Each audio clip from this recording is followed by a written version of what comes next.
ഇപ്പോൾ പ്രതിപക്ഷ നേതാവിന്റെ വാർത്താക്കുറിപ്പുമുണ്ട്. അദ്ദേഹം പറയുന്നത് പത്തനംതിട്ടയിൽ ഇന്നലെ രാത്രി നടന്നത് പോലീസിന്റെ നരനായാട്ടാണ്.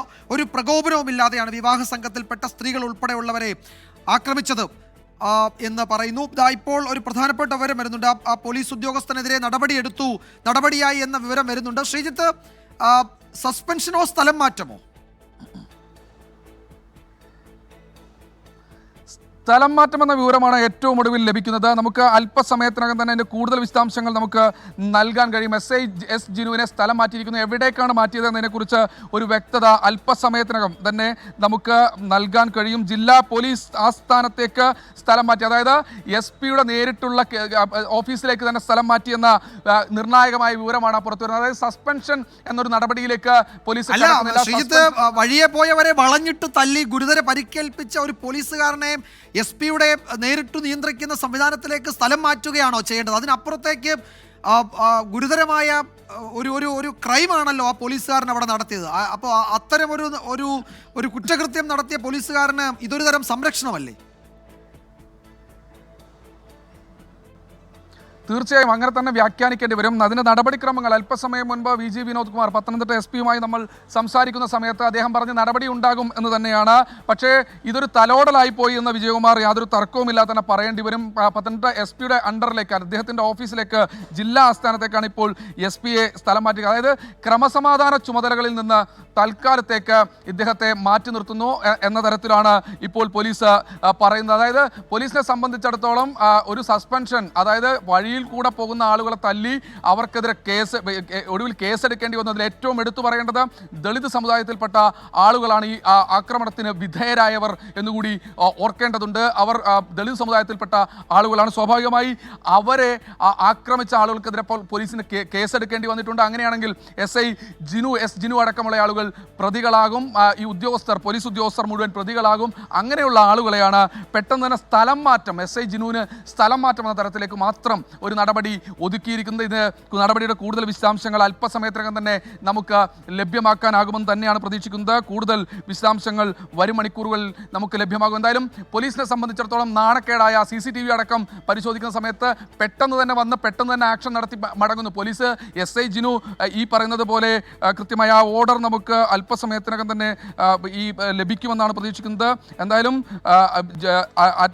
അറ്റാച്ച്ഡ് ടു DPO എന്ന് മാത്രമേ ആ ഓർഡറിലുള്ളൂ എന്നും മനസ്സിലാക്കുന്നു.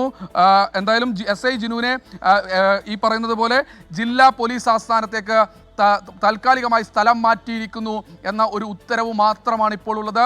സസ്പെൻഷൻ അടക്കമുള്ള മറ്റു നടപടിക്രമങ്ങൾ കൂടുതൽ അന്വേഷണത്തിനു ശേഷം നടത്താം എന്നാണ് ഏറ്റവും ഒടുവിൽ ഉദ്യോഗസ്ഥർ പറയുന്നത്. എന്തായാലും നടപടി വന്നിരിക്കുന്നു, താൽക്കാലികമായ നടപടിയാണ് എന്നുകൂടി മനസ്സിലാക്കുന്നുണ്ട്. പക്ഷേ ഇതൊരു തരത്തിൽ ഇതൊരു നടപടിയായി എങ്ങനെയാണ് നമുക്ക് വിലയിരുത്താൻ കഴിയുക? ആ SIയെ അവിടെ നിന്ന് SP ഓഫീസിലേക്ക് മാറ്റി എന്നതിനപ്പുറത്തേക്ക്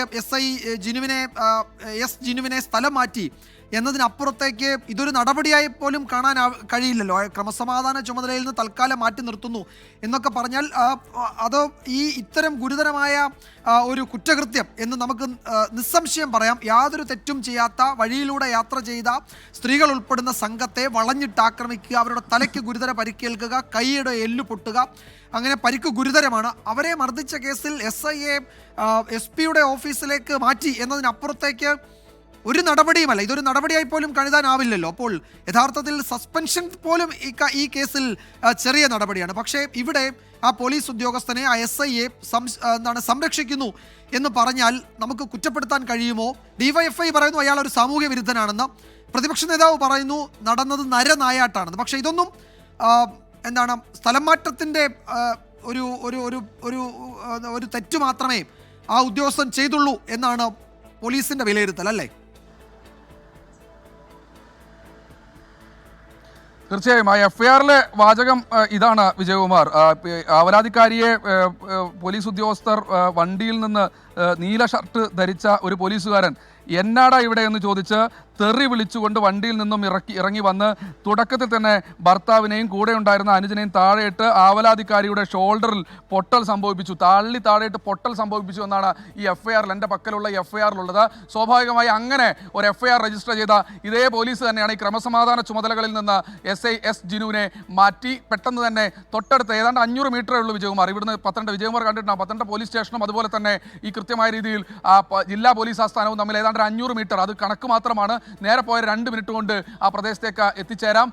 അവിടേക്കാണ് ഇപ്പോൾ മാറ്റിയിരിക്കുന്നത്. താമസ സ്ഥലം പോലും ഈ SIക്കും അതുപോലെ തന്നെ ഈ പോലീസുകാർക്കും ഒന്നും മാറേണ്ടി വരില്ല, ഇവിടെ തന്നെ പത്തനംതിട്ടയിൽ തന്നെ തുടരാം. പക്ഷേ ക്രമസമാധാന ചുമതലകളിൽ നിന്ന് നീക്കി താൽക്കാലികം കണ്ണിൽ പൊടിയിടാനുള്ള നടപടിയെന്ന് തർക്കമില്ലാതെ പറയേണ്ടി വരും.